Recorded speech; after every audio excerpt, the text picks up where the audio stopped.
आपके जो जवानी का उन्होंने जो शॉट दिखाया, तो मतलब आप तो गांव में फेमस हो जाएंगे एकदम बिल्कुल, कि आप कितने मतलब कितना कमाल का आपकी बॉडी थी और कितने आप कमाल के आप दिखते थे पछाड़ते जब आप थे।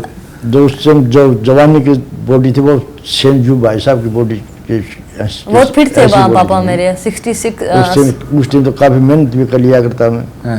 ठीक है, अब तो नहीं। जो जितना भाई साहब जो कुश्ती लड़ रहे थे वो हकीकत में जो सच्चाई लड़ रहे थे जी, जो जिस तरह की तगड़ फाइट दिखाई थी भाई साहब की, वो फिल्म में आप देखेंगे। अभी तो आपको पता नहीं फिल्म में क्या दिखाया गया है। राइट, ये देखो हम लोग आज देख रहे हैं, आज शाम में हम लोग देखने वाले हैं।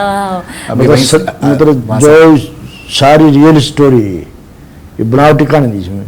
जिस तरह मान लो जो मैं जिस तरह मैं खेत में काम कराया करता, पानी जो खेत में पानी लगाया करे हैं, बस तरह जिस तरह मैं पशु रखा करता, मतलब ये चीज़ को ना तो तकरीबन स्टोरी जो है जो लंबी कहानी तो कई घंटा में पूरी हो, लेकिन जो भाई साहब ने दिखाया वो सही सच्चाई दिखाया। इसमें 2% ऐसे इधर उधर हो उसका ना 98% सच्चाई कहानी मिली। राइट सर, अब ये फिल्म जो है दुनिया भर में देखी जाएगी, एंड अपने आप में ये भी एक बहुत ही नायाब चीज़ है कि जिस तरीके से आपने ट्रेनिंग का आपने तरीके आपने अपनाए, जाहिर सी बात है मैट्स जो हमने अखाड़े में आपके देखे, आप आज के टाइम पे तो एकदम बिल्कुल वर्ल्ड क्लास आपके पास इक्विपमेंट, हर चीज़ आपके पास मौजूद है।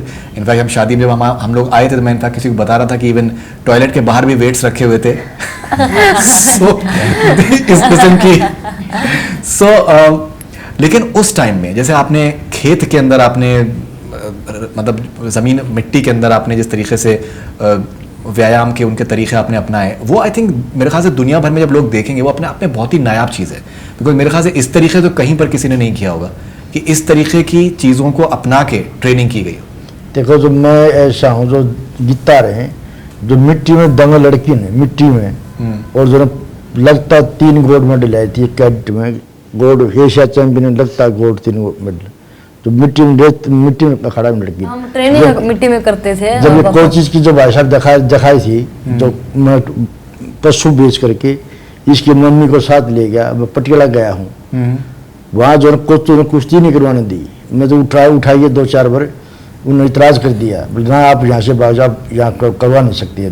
तो सच्ची बात है, ये पटियाला के अंदर मैं गया था, फिर वहाँ से मैंने वापस आना पड़ा। रियल स्टोरी है।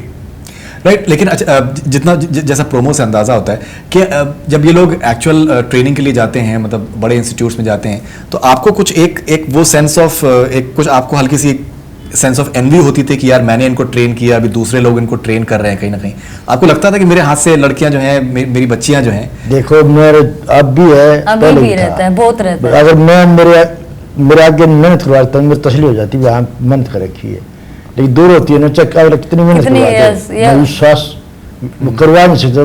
मैंने मेहनत करवा रखी है, उनको लगता है कि हम ट्रेनिंग कर ही नहीं रहे, वहाँ जाके हो ही नहीं सकता ना, बराबर है। वहाँ क्या उतना है तो 100 किलो वजन उठाने वाला मेहनत करता है, उतना काम करता है 50 किलो वजन उठाने वाला।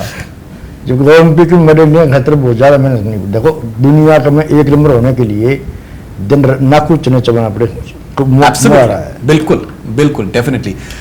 जब आपके पिताजी को द्रोणाचार्य अवार्ड मिला, जो कि हिंदुस्तान में स्पोर्ट्स के लिए सबसे बड़ा इनफैक्ट अवार्ड है, तो कैसा लगा था आपको? देखिए, इनको पूछ रहा हूँ। मुझे बहुत ज़्यादा खुशी हुई कि पापा को द्रोणाचार्य अवार्ड मिला, लेकिन हम चाहते थे कि अगर हम ओलंपिक में मेडल देते और उसके बाद द्रोणाचार्य मिलता तो शायद उससे ज़्यादा खुशी मिलती। डेफिनेटली, अभी डेफिनेटली बहुत वक्त है आपके पास। बिल्कुल, ओलंपिक हम में लगे हुए हैं। पूरे देश की आई थिंक दुआएं आप लोगों के साथ में हैं, और ओलंपिक में डेफिनेटली। आपका क्या रिएक्शन था? What was your reaction?